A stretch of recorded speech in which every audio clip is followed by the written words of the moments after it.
Hi viewers, welcome to Jayashri'S Rangoli creation.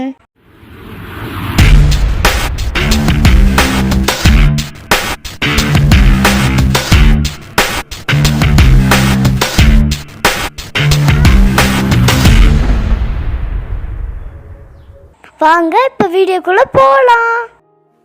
Hello friends, நம்ம இன்றைக்கி ஜாங்கிரி எப்படி வீட்டிலையே ரொம்பவே ஈஸியாக செய்யலாங்கிறத பார்க்கலாம்.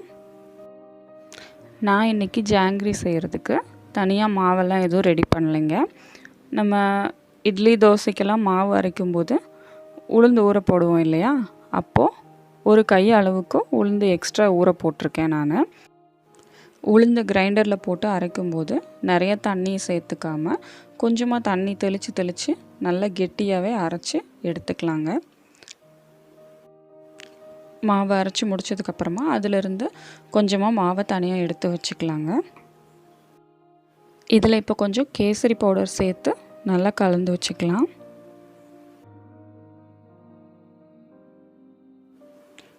இப்போ ஒரு பாத்திரத்தில் 1 கப் அளவுக்கும் சர்க்கரை சேர்த்துக்கலாம். அதோட 1/2 கப் அளவுக்கும் தண்ணி சேர்த்துக்கலாம். இது நல்லா கொதிச்சு வர அளவுக்கு வெயிட் பண்ணலாம். நம்ம சேனலை சப்ஸ்கிரைப் பண்ணுங்கள்.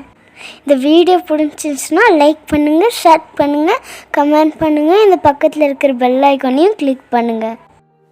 இப்போ நம்மளோட சர்க்கரை பாகு ரெடி ஆயாச்சு. ஜாங்கிரிக்கு சர்க்கரை பாகு கம்பி பதம் வரணும் அப்படிங்கிற அவசியம் கிடையாது. நல்லா கொதிச்சு வந்தால் போதும். இதோட கொஞ்சமாக ஏலக்காய் தூள் சேர்த்துக்கலாம் வாசனைக்காக. சர்க்கரை பாகு ரெடி ஆயாச்சு. ஸ்டவ் ஆஃப் பண்ணிக்கலாம்.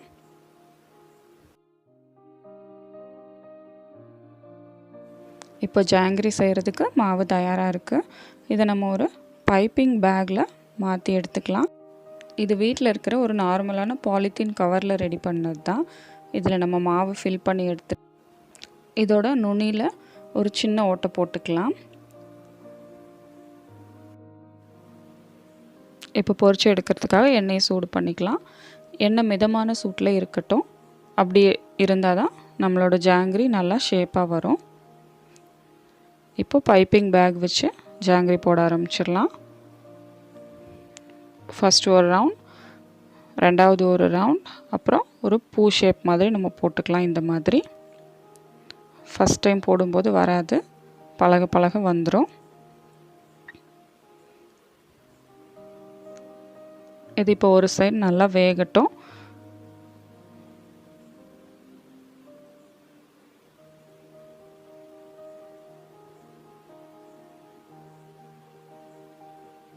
ஒரு சைடு நல்லா வெந்துருச்சு. இப்போ நம்ம திருப்பி போட்டுக்கலாம்.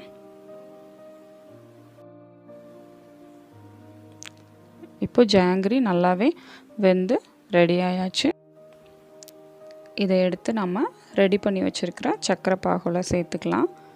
நம்ம ஜாங்கிரியை சேர்க்கும் போது சர்க்கரை பாகு கொஞ்சம் சூடாக இருக்கிற மாதிரி பார்த்துக்கோங்க. அப்படின்னா தான் நல்லா பாகெல்லாம் உள்ளே இறங்கி வரும். இது 2 பக்கமும் கொஞ்சம் நேரம் போட்டு எடுத்துக்கலாம். இப்போ தனியாக எடுத்தாச்சு. ஜாங்கிரி ரெடி ஆயாச்சு. இப்போ குட்டி குட்டி ஜாங்கிரிஸ் போட்டுக்கலாம் நம்ம.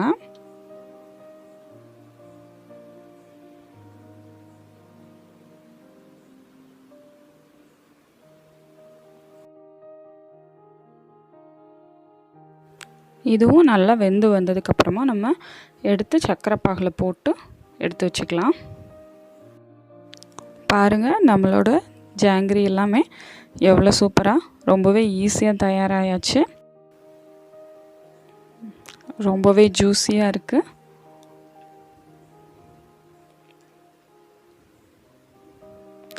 நீங்களும் இதே மாதிரி வீட்டில் செஞ்சு பாருங்கள் ஃப்ரெண்ட்ஸ். ரொம்பவே ஈஸியாக செஞ்சிடலாம்.